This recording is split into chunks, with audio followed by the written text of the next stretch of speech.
Howdy all. Another busy night in the NHL, but Russ, I always like to start with something off the hockey page, and in flipping through Twitter this morning, I saw something that made me laugh out loud. Now, we all know that, movies sometimes are not an accurate illustration of what happens in real life. There have been instances that, I mean, watching something about Watergate when I was 7 years old, watching it later on when I was a young adult, that was, you got an idea of who Bob Woodward and Carl Bernstein were. But then when you look at a picture or watch an interview with Bob Woodward, and then you look at the movie and you see that Robert Redford played Bob Woodward, and Robert Redford does not look anything like Bob Woodward, you realize that sometimes art does not imitate life.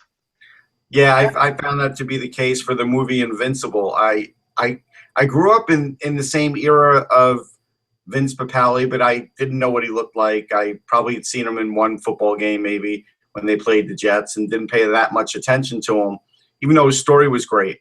And so I actually was on the movie set covering Invincible. Mark Wahlberg was not there, but when you saw pictures of Mark Wahlberg and then you saw a picture of Vince Papale, no offense, Vince, I like him, he's a great guy, nothing close. Like, I'm sure if Vince's wife could have said, hey, I could trade you for Mark Wahlberg, I think she'd have made the trade. Yeah, I mean, and I think back to like other movies, like The Aviator with Leonardo DiCaprio. He looked like the pictures of Howard Hughes. I mean, Yes. they made him up to look like Howard Hughes. When Julianne Moore played Sarah Palin in an HBO movie, she was a dead ringer for Sarah Palin. It was uncanny. Even going back to like Gary Cooper playing Lou Gehrig, I mean, they looked remarkably alike. Except they Except, did look alike, except he had never picked up a baseball bat, and it was so obvious. And then nobody on the film noticed that he wasn't a lefty, and they had to reverse negative it at the last minute. That was pretty bad. well, see the thing. Okay, that is pretty bad, but that's more accept. And you know where I'm going here. I know. That's more acceptable than friggin' Ray Liotta, who is he looked like he could play baseball. He caught the ball. He swung the bat very Yeah. well. But he's playing Shoeless Joe Jackson. And in the text of Field of Dreams, they say Babe Ruth modeled his swing after Shoeless Joe. There's only one problem. Babe Ruth was a left-handed batter, and so was Shoeless Joe. And they had Ray Liotta swinging right-handed. So why not just flip the negative and have him bat lefty? I don't get it. But I don't get it. the whole reason that this is brought up is because they're apparently putting together a movie, putting the cast of a movie together to tell the story of the infamous Nancy Kerrigan, Tanya Harding incident. Sounds very original. Well, what's that? It sounds very original, like most of Hollywood. Yes. Yeah. Let's have Transformers 6. But but anyway, so they've cast Tanya Harding, and in typical Hollywood fashion, let's just say maybe she just wasn't my cup of tea, but I found Tanya Harding not very attractive at all. And they chose to play Tanya Harding, possibly right now the Hollywood it girl, the girl that most people think is like the hottest young girl in Hollywood, Margot Robbie, who played in Wolf of Wall Street and was the only thing unforgettable in a forgettable movie with Will Smith called Focus. And she's in the upcoming Suicide Squad, and she's a big Ranger fan. Yeah, she's Australian, very attractive girl, and I mean, physically does not look anything like Tanya Harding. Tanya Harding was short and very stocky, and if you look at Margot Robbie, I don't know how tall she is, but she's very thin and very attractive, and it's just, I guess it's going to be suspension of disbelief, but it's weird. But we were talking before the show about, like, okay, who would you put together as who would play Nancy Kerrigan and who would play Jeff Gillooly? Yeah, I have one for Jeff Gillooly.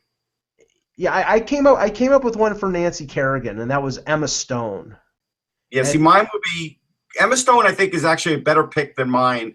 I think my pick is I don't know. I'm kind of torn.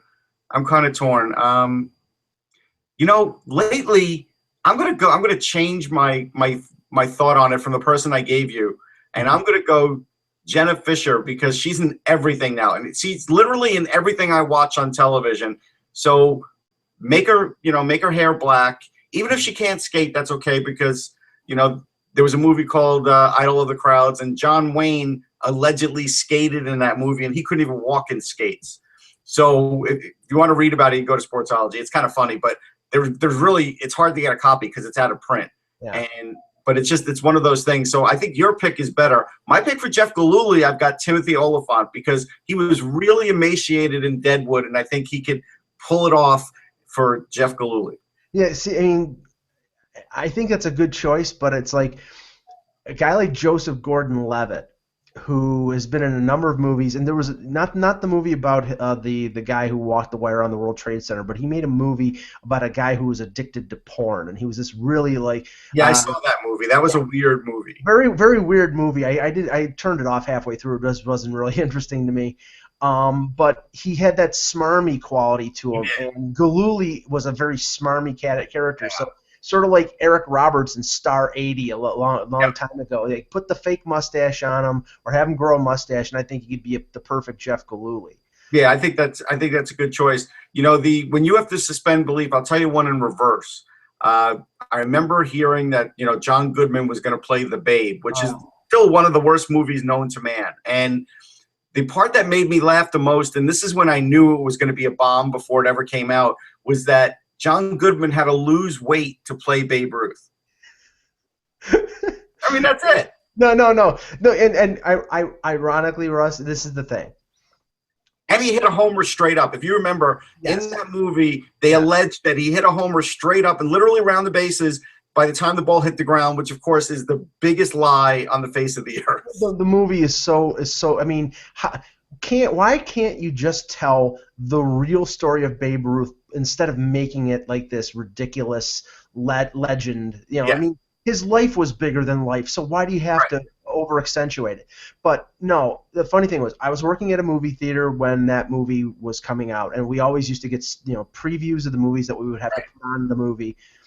And I have to say, embarrassingly, and there's been a number of movies where the preview looks phenomenal. Right. The score and just and they did it. The music was great, and they're just showing, and they show a picture of John Goodman with the pointed shot.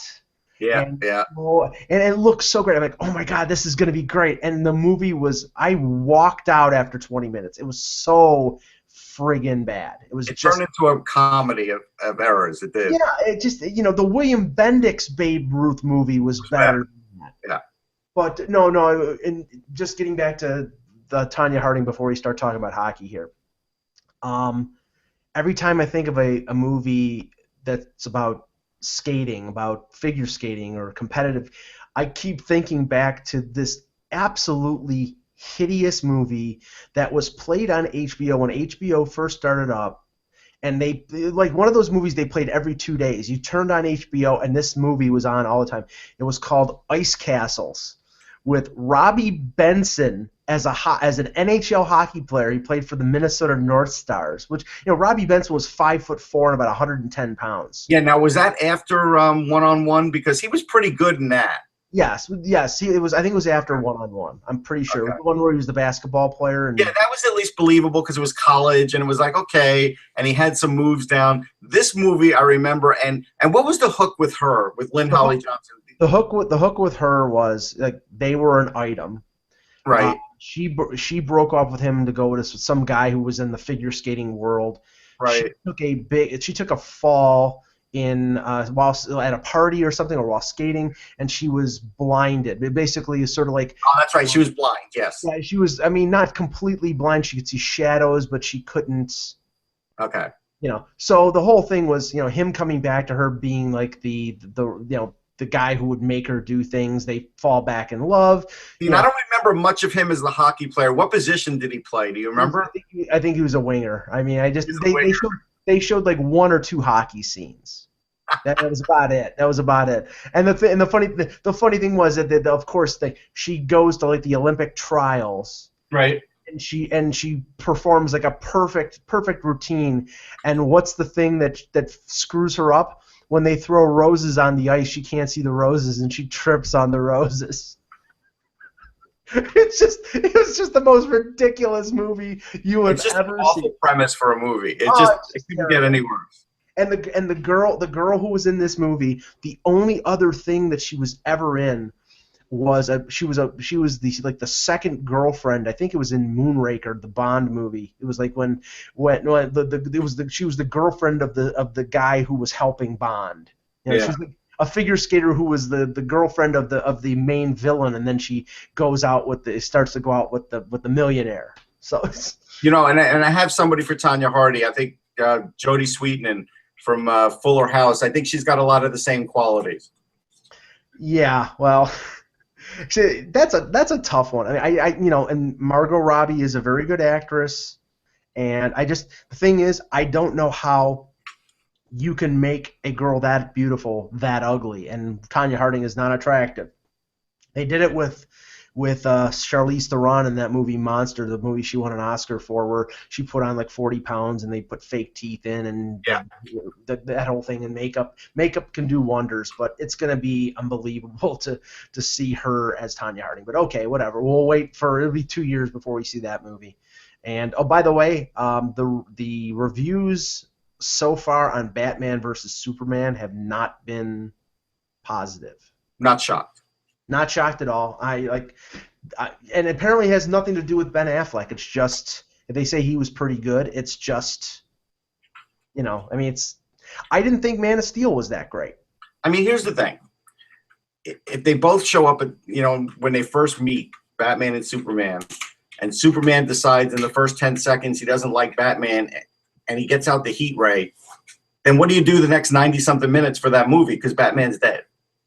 Right. And so that's the thing. That's the thing that's implausible. Bruce Wayne is a human. I mean, I know he's got all of his billionaire tricks and stuff like that, but this is Superman. If Superman gets him, he's gonna rip his legs out of their socket. So it's but anyway. So I'm not shocked there. But let's start the show. Hello, Hockey World. Today is Wednesday, March 23rd, 2016. I'm Russ Cohen, and that's it. That's all you got. And I'm Michael Agello, and this is the HockeyBuzzcast here on HockeyBuzz.com. Eck is taking the day off. He is walking the beaches of Florida looking for coins with the metal detector. Is he one of the old men with the bucket hat and the metal detector? Oh. Well, he's not old, but he's looking for extra change and some watches. Okay. Anyway, some very interesting games in the NHL last night. Most interesting, Russ, I would say, was the game in Columbus between the Philadelphia Flyers and the Columbus Blue Jackets. To look at that, I was following the game and then turned it on periodically throughout the night. Flyers were leading 2-0 late in the third. The Blue Jackets score their first goal with 1 minute and 4 seconds left to go in regulation while shorthanded with Bobrovsky pulled. And then the penalty expires, and then they score with, I think, 15 or 20 seconds left in regulation to tie it and then win it in the shootout. I mean, that is a devastating loss for the Flyers. I mean, it's crazy. It's devastating because you thought when the Flyers got the power play that, yes, Columbus would pull the goalie, but it would even things out, and it would be really hard to score, and it wasn't. And so then you were like, all right, well, let's see what happens in the next 45 seconds. And then with 7 seconds to go, it happens again. Now, the first goal was a deflection. And I was watching the Flyers broadcast, and I want to say 4 times with 4 different views, Bill Clement was adamant that the stick was above the crossbar. I was with him on the first view, and then after the next 3, I was not with him. I was like, this is a good goal, and it was a good goal, and so like now that's become a little bit of a sticking point with some people. Although Chris Terrian, I think, just went on Twitter and he does Flyer broadcasts and said he felt like it was a good goal, and that's the way I felt too. It wasn't Steve Mason's fault. He had a great game. Matter of fact, in that overtime, I saw some of the best overtime goaltending that I've seen in a long time. Bobrovsky made one save with his blocker that was just incredible. Oh, no, with his glove. He literally knocked the puck down in midair. He couldn't catch it, but he knocked it away, and that was great. I saw Shane Gostisbehere lay out like a shortstop to keep the puck in the offensive zone, and that was tremendous. So there were some great plays, but Philly was losing energy, and it was obvious they were fatigued.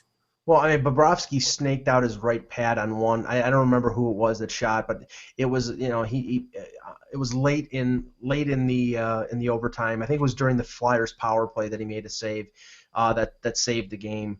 But I mean, Mason 53 shots faced. Yeah. I mean, and we were talking about this before. I mean, the Flyers really didn't think that they were going to be in this position in terms of being competitive for a playoff spot when, they made the deals, they got rid of LeCavier, they got rid of Shen. I mean, I think they were just basically saying we're going to play status quo, take a look and we'll at just our play guys. hard and play as hard as we can play. And in a sense, the pack has come back to them because you see the Islanders struggling, and we'll talk about the Red Wings in a minute.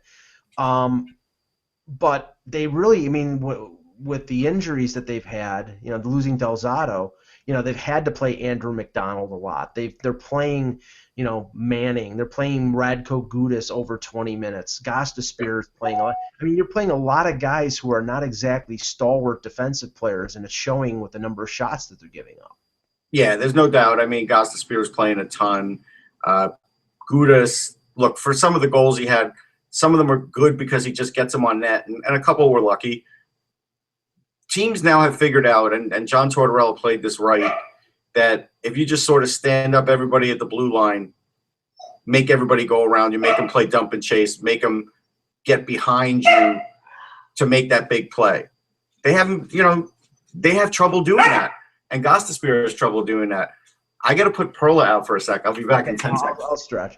But, yeah, so, I mean, right now, the funny thing is even though this was a devastating loss for the Flyers, they did get a point.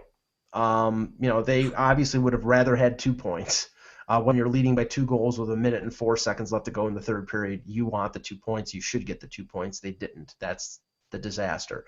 But the positive thing is they did get a point. And now they're tied with Detroit, and Detroit lost last night.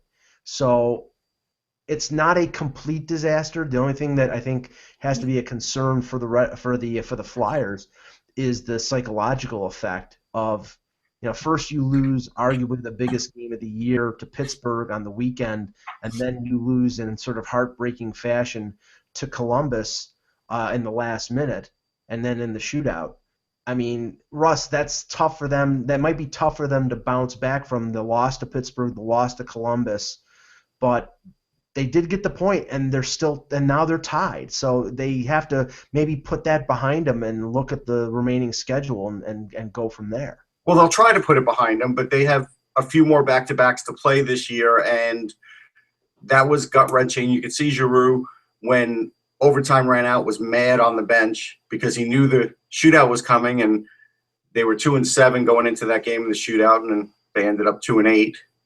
And they had a chance to win that shootout just by getting the only shootout goal, and they couldn't do it. They haven't won in that building since 2005. I think that started to weigh on them after the overtime. And so we'll see. We'll see what the long-term effects are. There may not be any. I mean, look, Colorado doesn't have McKinnon. They don't have Duchesne. But they still have guys like Rantanen. They still have Tyson Barrie. They still have some offensive guys that can maybe do something. We'll see. We'll see how that game works out. I think Colorado will play a very tight game and try and wear them out. That's what they'll do. They'll skate because they can skate, and they'll try and wear them out. But the Flyers, the one thing we're not talking about, and Scott Charles, a friend of mine, brought this up to me yesterday. He talked about the game that got snowed out against the Islanders. That game hasn't been scheduled yet. That's another bugaboo. That's unbelievable because, I mean, April 9th is the last day of the regular season.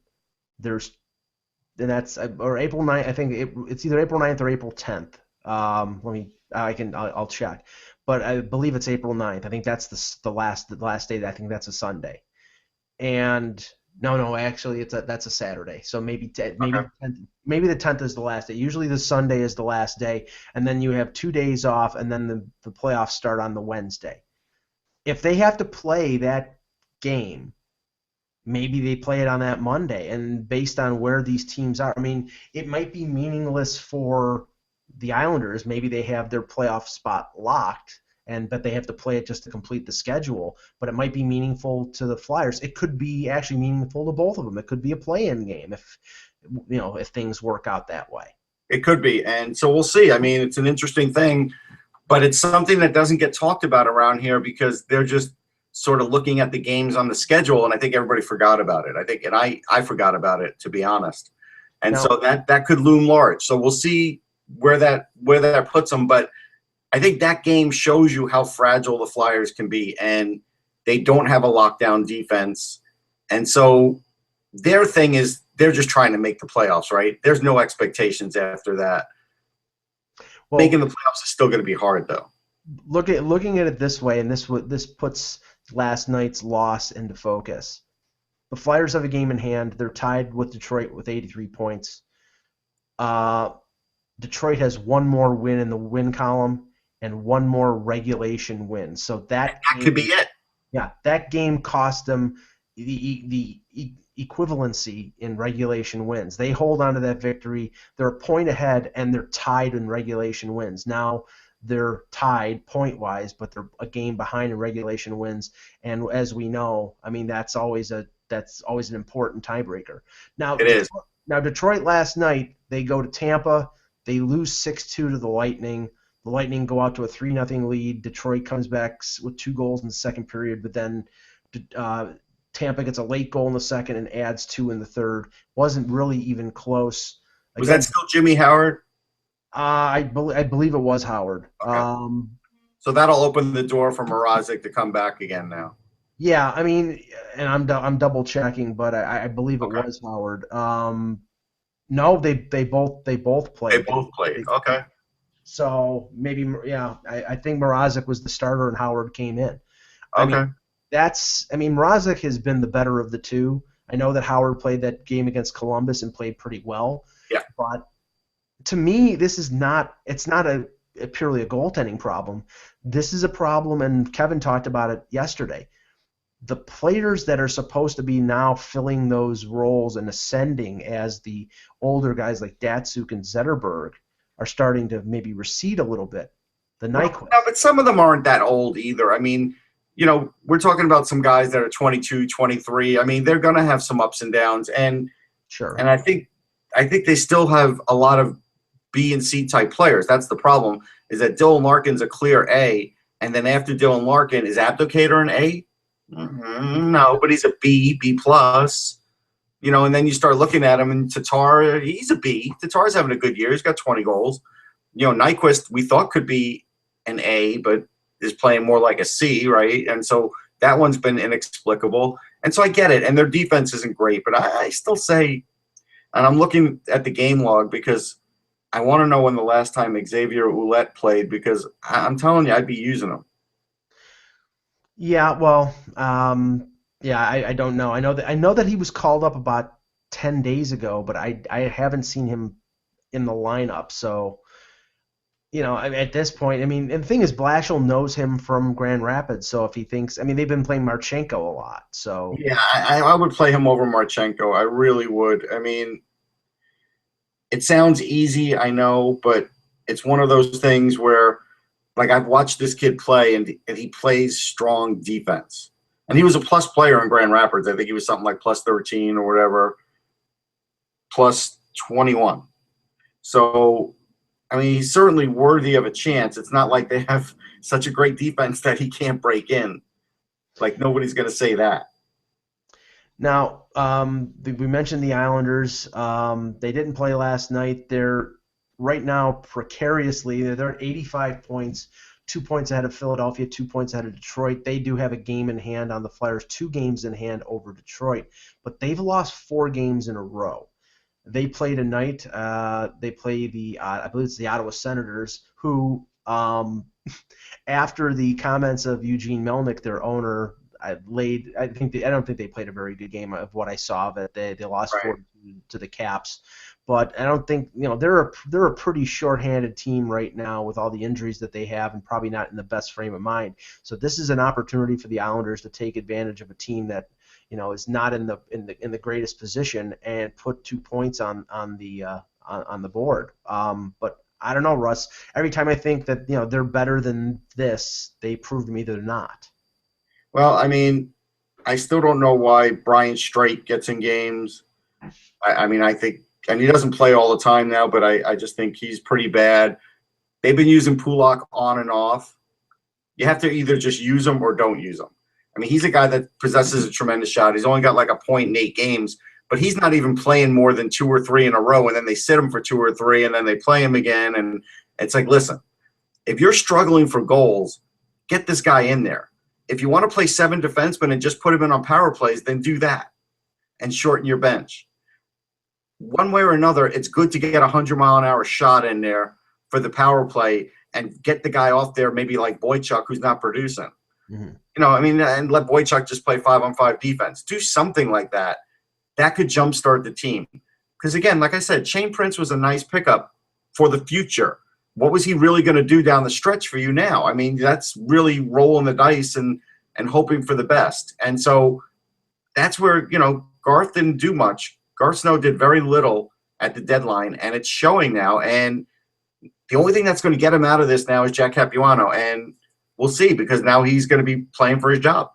And similarly to the concerns of the Flyers, who, we were talking about them when they're going to mix Anthony Stolarz, the rookie goalie, in because they mix him. Everybody's assuming. Yeah. Well, that the same thing can be said about the Islanders, because Greiss has played every game since Halak went down. I don't think if they Berube played one of those games. They played one, but they're gonna have to mix Berube in there for more than that, because right now Greiss is the guy. So if they have 11 games remaining, I would say Berube has to play 2 or maybe 3 of those. In a tight race, that's a lot to risk playing a young goaltender. I mean, he has some experience. He has more than Stolarz has, but I don't think he has a ton. And no, he doesn't have a ton, and so he's a good young goalie. I don't know what he's going to do, though, against NHL players. I've seen him in preseason where he looked pretty good. I know he's coming off a good season now, but it's the unknown, and the last thing the Flyers need is the unknown. And so it wouldn't shock me if Mason plays the rest of the way. It wouldn't shock me if Bryce plays the rest of the way. Like, I just think that that's how these coaches are wired now, and if they feel like a game is iffy, then they're just going to go with the status quo until that goalie breaks down. That's really or that we've seen it happen. Or what I've seen with what Lindy Ruff did in Buffalo many a year, because they were always trying to catch up late in the season to make the playoffs, and he would play Miller every night. And if Miller got bombed, like if he'd given up 5 goals, and he'd take him out. He'd take him out and he'd put like Jocelyn Thibault in, and maybe they'll do that just to give him like half a game of rest.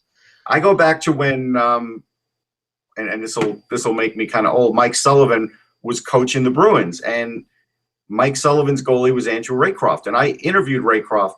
And at the time, I want to say he played Raycroft something like 18 or 20 games in a row. And Raycroft pretty much told me, it's getting to be tough. Like, it's hard to do that. But that was in 2005. And so I think goaltending's come a long way since then. I think conditioning's come a long way since then. And I think coaches have no problem now riding their guys right into the ground at the end, for better or for worse. Yeah, bringing up Andrew Raycroft's name when it comes to the Leafs is not a pleasant experience. Another game that had some playoff implications in the West, the Minnesota Wild rode the hot goaltending of Devin Dubnyk to a 2-1 win over the LA Kings. Now, Minnesota only got, I think, 19 shots on Jonathan Quick. And they scratched Vanek for a second consecutive game. Yeah, and the Wild. The Kings got 38 shots on Dubnyk, so Dubnyk was central to the victory. Yeah. But you know what? You give up that many shots and you have that little offense, it's going to catch up to you. I mean, right now, Russ, the injuries that you talked about to Duchesne and McKinnon, if Colorado loses the next couple games and falls a couple points behind and can't catch up, that I think has more to do with Minnesota making the playoffs than the way Minnesota's playing. Yeah, no doubt. Minnesota's offense is impotent, and the coach isn't happy. They knew they didn't get a lot of good scoring chances yesterday. Dubnyk definitely held them in. There's not much more you could say. This team's not looked good.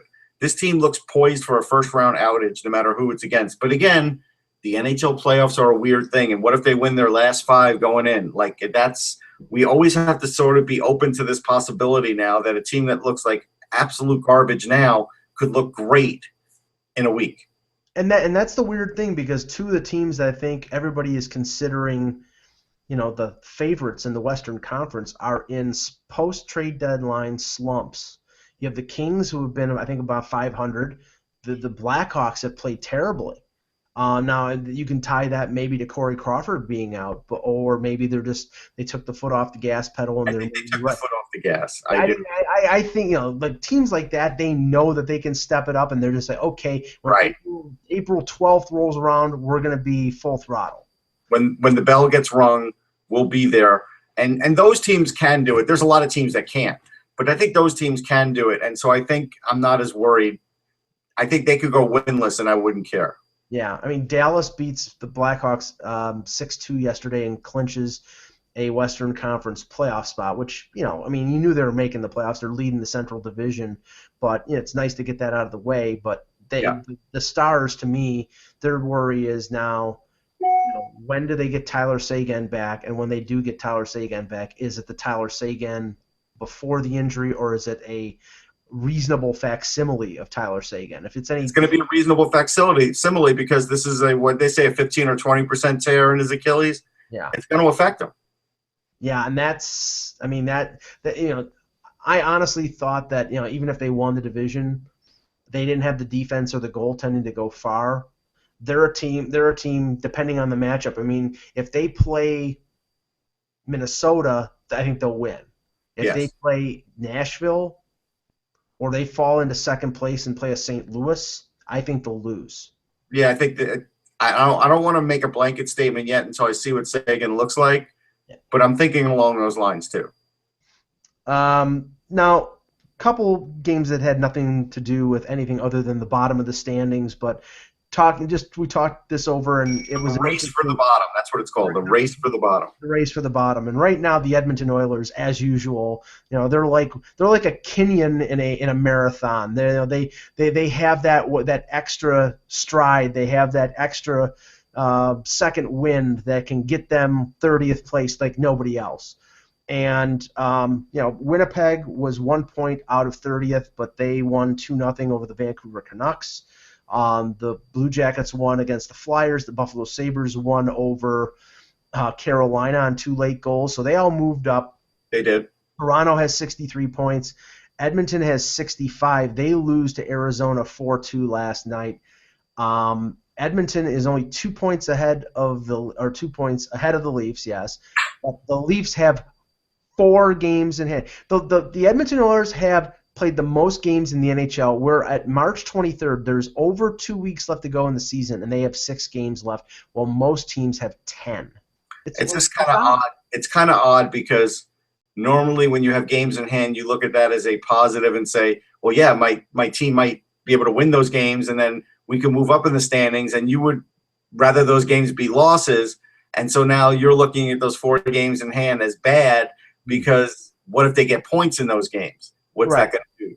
I mean, for the members of the Leaf fan base known as Tank Nation, who want to see them. The players are aware of it. Like I heard Jake Gardner get asked about it today on Hockey Central, and he's saying the team's trying to win, but they are aware of the talk about the number 1 pick and everything else, and so they're trying to sort of stay insulated from that. But I do think it's hard to battle that. Yeah, and I mean, I don't expect these players to care. They're interested in their jobs. They're interested Like, a guy like Colin Greening, who has been in the minors for a couple of years, he's going to play all out because he wants to earn a job next year. He has a contract next year. He wants to play with the Leafs and not the Marlies.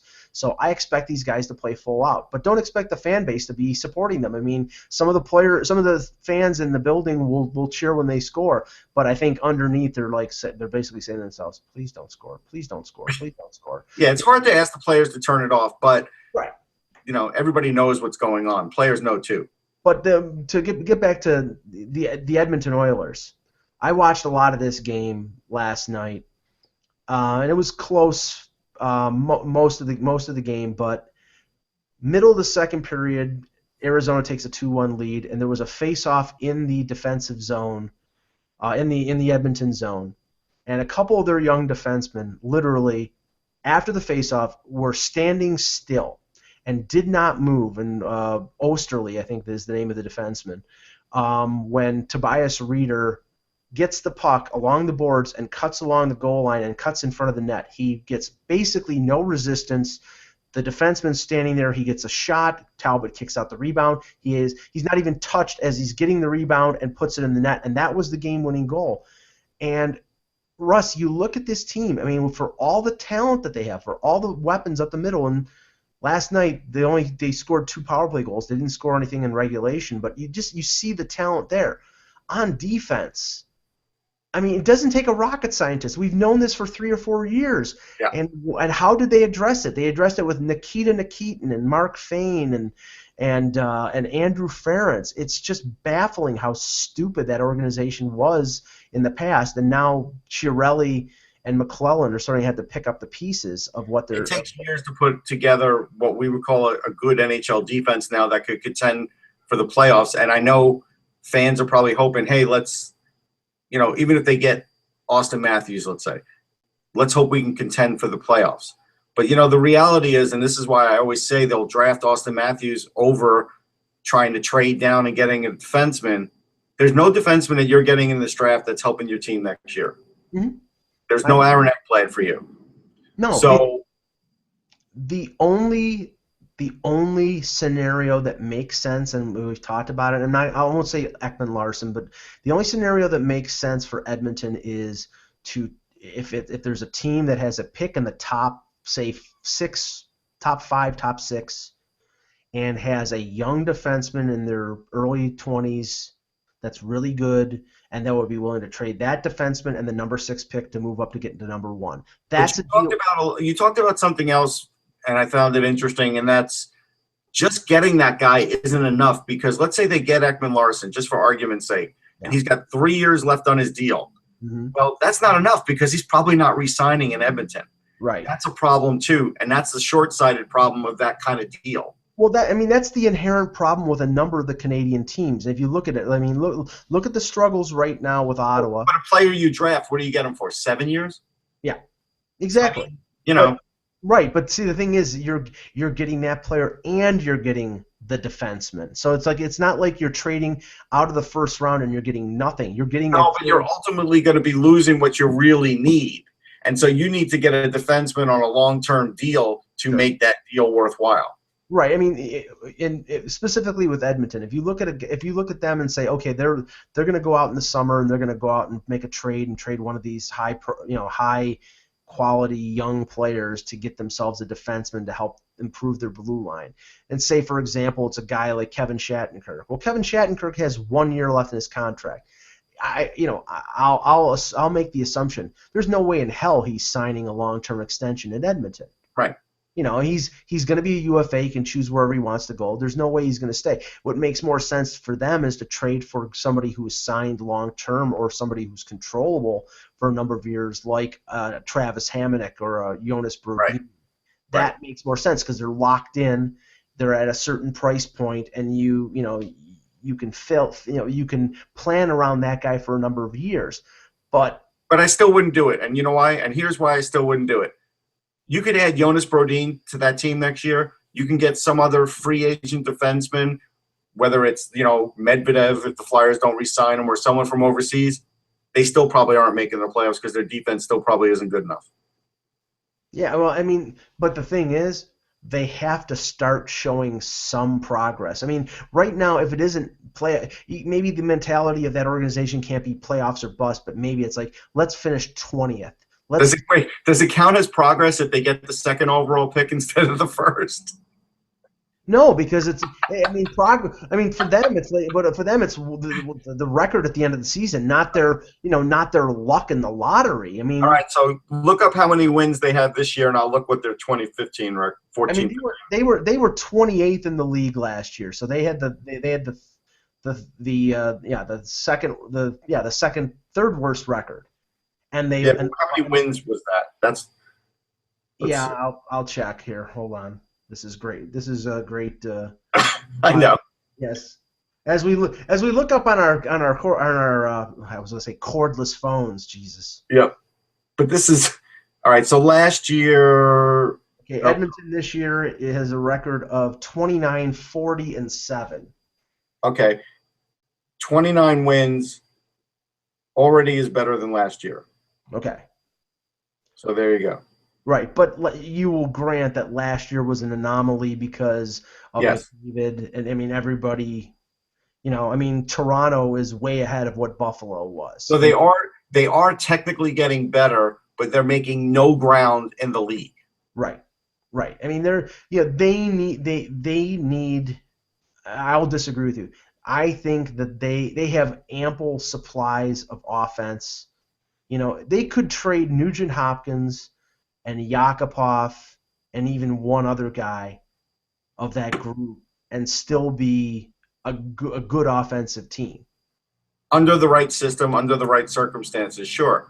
But again, the problem is getting from the 30th spot to, like you said, the 20th isn't even really good enough. You want to be you don't want to be in that dead area where you're 6 points out of the lottery, 8 points out of the playoffs, because then you're really nowhere. And there's a lot of teams that fall into nowhere at the end of a season. Now, some of them, like let's say Ottawa Senators, let's say the Senators fall into that area. I still think they have upside because they have young players. They may not have, like I said, the next Jason Spezza in their midst, but maybe Colin White is that guy in a couple of years, similarly point-wise.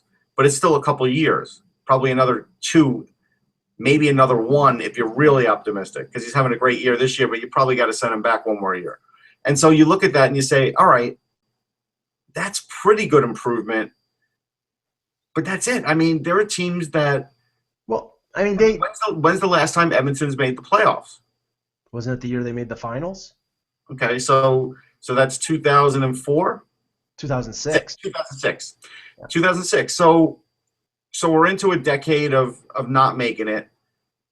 They could go another 5 without making it. I know people don't want to hear that, but they're sort of in this cycle now where it's either going to get better really quick or it's going to take another 4 or 5 years. Well, that's to me the case for making, not radical changes, but to make significant, change the direction of the franchise. They will make changes. Like, we know there's going to be some changes. Radical, I don't know. Chiarelli never seems to do anything radical. There are going to be changes. But again, heading into next year, we're going to say, hey, they've got Connor McDavid. Well, they had Connor McDavid this year. He got hurt this year. Well, okay, maybe he won't be hurt next year. But what's the difference really going to be? And maybe they make a change. Maybe they get a defenseman. Maybe they do some things. But at the end of the day, we felt like Columbus made a heck of a deal, right, when they got Seth Jones. Where's Columbus? Well, I mean, they still stink. They still stink. There are, again, a number of factors. I mean, Bobrovsky going down for, almost 3 months again? Right. I mean, Korpisalo he has played better this year than McElhinney or any other backups had played in previous years. So you know what's funny, and we could always bring up losing man time and injuries as an excuse, and players don't like to do that. Teams sometimes will do that, but at the end of the day, doesn't it seem like a lot of the same teams have these problems over and over and over and over again? Well, the reason being is that they don't have the depth that other teams have, and if they lose those players, they're more susceptible to falling off the table than those other. I mean, Pittsburgh could lose Sidney Crosby, but they had Evgeny Malkin to take the slack, or vice Right. versa. I mean, I think it was only 1 year when they lost both of them, and they still succeeded because they had guys like Tyler Kennedy step up. But most, Jonathan Quick went down. They had Martin Jones. or Lundqvist went down. They had Ben Talbot. Scriven, or Yeah, Ben. or Scrivens. And they had Talbot. I mean, it's just, and that's why I'm saying it takes a while to sort of build that. Yeah, And with teams like Columbus, everything has to go right. And like when Ryan Johansson gets off to a slow start, or there's resistance to him and difficulties off the ice or whatever the heck was going on. I mean, that whole soap opera that went on before he was traded for Seth Jones. I mean, that was a major distraction. But injuries were I think another thing. Plus, they had a couple of players, a guy like Nick Foligno who got a big contract off a career year and basically didn't show up for the first half of the season. right, Foligno. I mean, Savard has been in and out, not great. I watched them the other night. Yes, does he have a hard and fast shot? Yes. Did he do much to help them win that game against Philly? No. I mean, so I look at, there's a bunch of guys like that. We talked about Jack Johnson. So again, and this is a team that, like I said, was very optimistic at the start of the year. There were experts that felt like they could really contend and try and make the playoffs, and they never got close. And so next year, are we going to fall into the same trap and say, well, look, Columbus is healthy now, and now they have Seth Jones, and it's going to be the same dialogue. The only difference is they might be a little better, but are they that much better? And that's what you have to sort of look and see what happens in the offseason for them. Well, and I brought this up in the earlier conversation, the two other teams, and this is sort of like symptomatic of that small market Canadian syndrome, is Ottawa, and to a lesser extent, to a greater extent, Winnipeg. Right. I mean, Winnipeg makes the playoffs last year. They, after that run at the end of the season, losing 4 straight to Anaheim, they were overwhelmed. Everybody expected them to come back and do the same thing again. Didn't work out. Now you look at them and you look at the pathway going forward. They have a lot of great young prospects, but goaltending is a question. Getting Trouba re-signed to a reasonable contract is a question, and attracting players from other organizations. I mean, they're going to be a nothing in free agency. They're going to have to trade assets to get players who are under contract to Winnipeg. Them and Ottawa are in the same boat where it's not like Montreal, Toronto, or Vancouver where these teams can attract free agents and maybe attract players from Europe or something like that because they would want to play in a big hockey market like Vancouver, Toronto, or Montreal. It's going to be tough for these cities. It will be. It's going to be, and that's why it's great when you've made the decision. Hey, we're going to build, and everybody wants to do that, and everybody wants to trumpet the young guys. And everybody wants to say, okay, it's good. It's okay to wait 3 or 4 years. But then when you do have something like what Winnipeg had happen and they had this momentary success, it's hard when you tell fans, well, we're still rebuilding.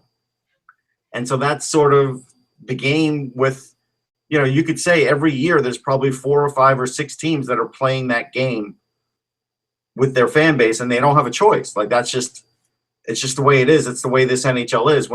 When you build a certain amount of depth and you have a certain amount of good players, then you do generally make the playoffs for 6, 7, 8, sometimes 24 straight years, right? But and you do. But then when you're that team that doesn't have that, then you do keep missing, and you can miss for a long time. Edmonton's missed for 10. It wouldn't shock me if they missed for 12 or 13. Yeah. Now, oh god, there was something I wanted to bring up, and I'm just drawing. Sorry about that, folks. I'm just drawing a complete blank. That does happen sometimes from somebody who talks incessantly.